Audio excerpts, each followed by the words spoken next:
एउटा होइन ठिकै छ एउटा पहिचानको आवाज चाहिँ सधैँ उठाइराख्ने भएको कारणले चाहिँ सबैजना यहाँ हाम्रो 11वटा जातीय संस्थाहरू हुनुहुन्छ। हामी सबैलाई अवगत नै छ होइन। हामी अलिकति पहिचानको लागि चाहिँ हामीले आवाज उठाइरहेका छौँ। अनि मलाई चाहिँ के लाग्छ भने हामीले कुन अर्थले चाहिँ यहाँ हामी जनजाति भन्ने शब्दहरू चाहिँ लाइक हामीले युज गरिरहेछौँ क्या, द्याट डजन्ट मेक सेन्स जस्तो लाग्छ क्या मलाई चाहिँ।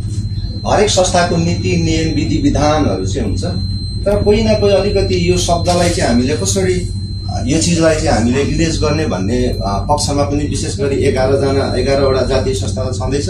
सँगसँगै हाम्रो महासङ्घको हाम्रो अध्यक्षज्यू चाहिँ हामी सबैवटा जातीय संस्था चाहिँ हामी महासङ्घमा आएको हुनाले चाहिँ अलिकति हाम्रो अध्यक्षज्यूले पनि यो कुरालाई कसरी हामीले केन्द्रसम्म कसरी पुर्याउन सकिन्छ र यसको नीति नियमहरू के हो त होइन, यसलाई कसरी हामीले परिवर्तन गर्न सकिन्छ र यो चिजहरूलाई परिवर्तन गर्न सक्यो भने चाहिँ हामी सबैको लागि एकदम राम्रो हुन्छ जस्तो लाग्छ। सो